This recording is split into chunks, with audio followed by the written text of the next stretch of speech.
International Diabetes Day, World Cancer Day, Pregnancy Awareness Week. The list goes on and on. It really does. You can Google the list of International Health Awareness Days, weeks and months. That's what I did. And what almost all of those days and awareness months preach is that exercise, nutrition, a balanced lifestyle, early detection, regular tests are key preventative measures. But often, the first healthcare worker you see when something is just a bit off is, of course, your local GP, your local general practitioner. Now, well-known GP Donny Fick has noticed more and more cases of adolescent anxiety. That was just this week. Such is the weight of the different types of issues and healthcare issues that he, as a GP, faces, like so many of his colleagues across the country. And Dr. Donny joins us in the studio today for what I hope is the first of many visits here on Newslink on the weekend edition. Dr. Donny, thank you so much for your time. Thank you for having me, Marcel. It is so good to see you in real person, life. Right? Now, our viewers might know you from your various Zoom conversations you've had with us as you took our hand through the pandemic and as we battled COVID-19 and shared so honestly about challenges that you and your healthcare workers faced.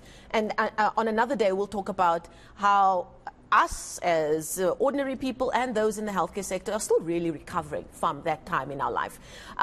But life goes on. General practitioners are back at work. Yes, COVID-19 is still there, but it hasn't stopped you from having to deal with other health issues, which we know was probably pushed aside in the midst of this pandemic that we face. Just this week, you posted on social media about how you noticed you were seeing an increase in the number of adolescent anxiety cases, which you were saying presents in different ways. Talk to me about what you noticed about these cases and what makes you concerned about it.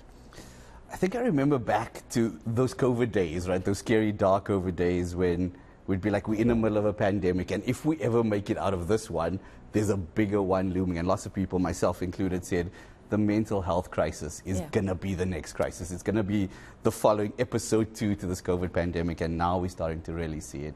And I think the age range for adolescents is 9 to 18.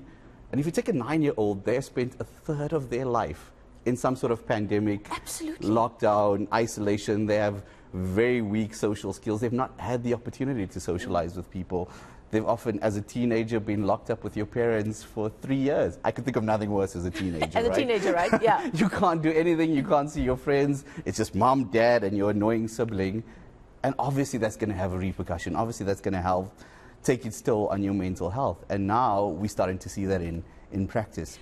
And talking of your practice, I mean, you're a general practitioner, and by that very definition, people come to you when something is just off. They don't know what it is. You've got a teenager who's acting a certain way, or they present. What are they presenting with before the parents then decide, well, off we go to Dr. Donny to try and figure out what this is? I think adolescents don't have the vocabulary to explain their mental health problems. I think they only know the doctor will help me, and they only associate that with symptoms that they've previously had. So if you suffered from tonsillitis or recurrent ear infections, you're like, if I tell my mom that my ear is sore, maybe she'll take me to the doctor. Okay. And maybe in that space I can then open up and say, you know what, it's more than just that.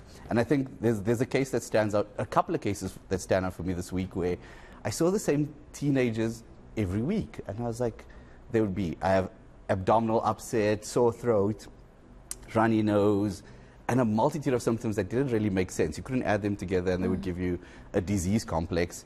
And I was like, another day, you don't want to go to school, another week, and this goes on. And I eventually banged my head on the thing, and I was like, you're not sick. What is the bigger problem here? And she was like, I didn't know how to tell my parents that I needed help. No. And by saying that I have a sore throat, I would come to the doctor and maybe you would help me. And that really hit home. It's just hitting home now. It's giving me goosebumps because you've got a teenager in a very precarious time in their life, just needing somebody to reach out to in a safe space. And so many of our GPs actually provide that. And it was quite interesting because then I sat down and I was like, what about this? Like, what about your life makes you anxious? And the parent then left the office and I was like, let's have this open, candid conversation. And she was like, there's a lot of pressure on someone that's 12 years old. Sure. She's like, we have domestic issues. My parents are not happy with each other. They're constantly stressed, constantly screaming at each other. And then that obviously wears the teenager down, but they can't express that because you can't go to your mom when she's already stressed. And you're like, and I then think I have you've anxiety. got school and friendship circles who add its own dynamic as well. And parents will often say, like, you have nothing to be worried about. You have Your a roof life over is your good. head. Exactly. You've got it better than I did when I was growing up. It's exactly that. And then the worst thing for someone in that space is to be unheard. They feel like no one's listening to me. Yeah. And then where do you take a case like that from there?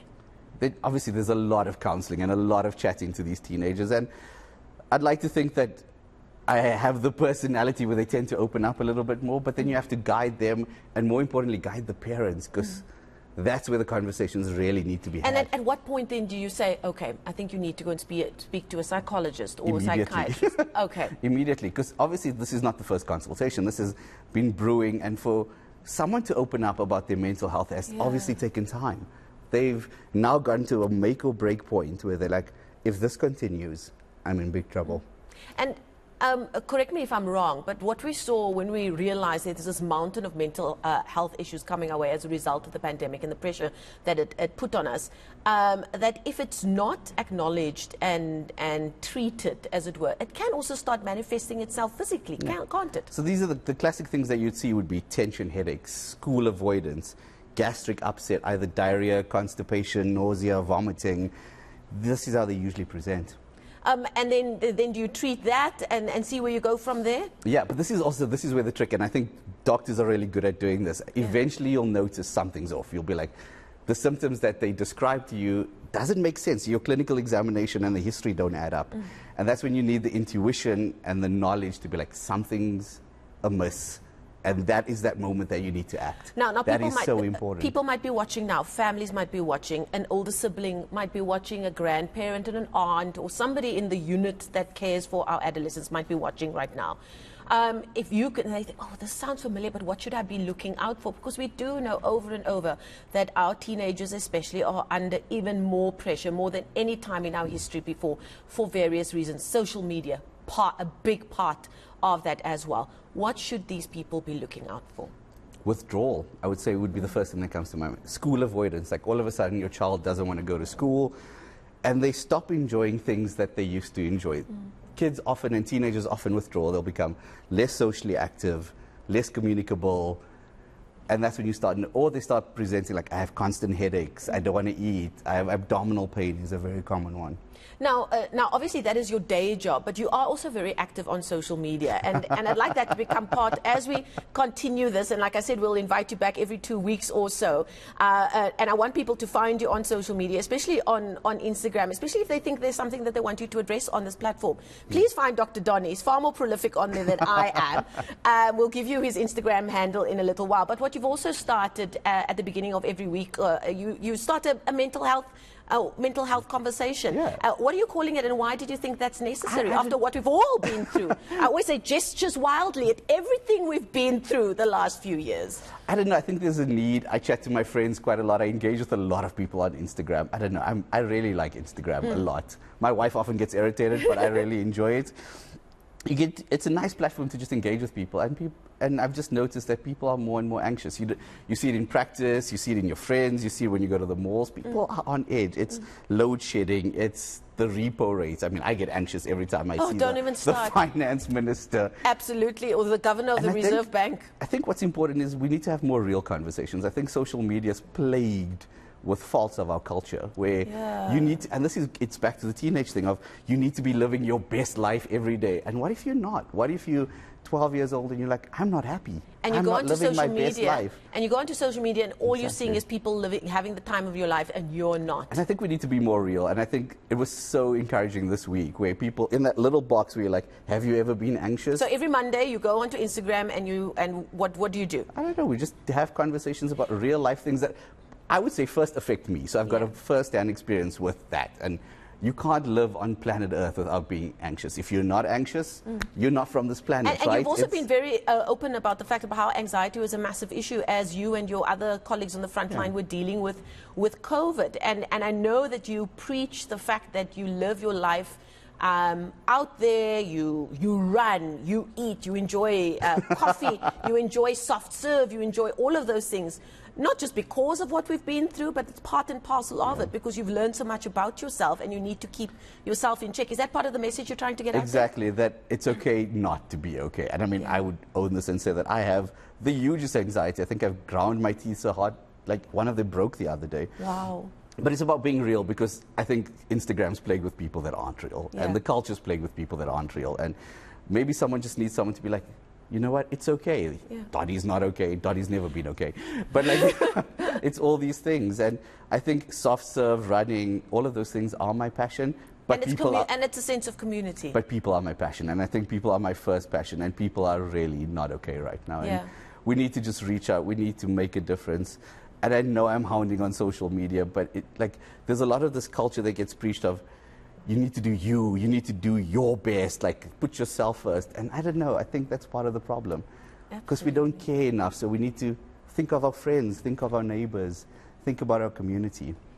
Okay, Dr. Donny, great first conversation. If people want to find you on Instagram, what's your handle again? It's Donny Ducky. It's already very you might have to rethink that, because you have to spell it now every time. So yeah. We'll put it out. Donny. Duckie.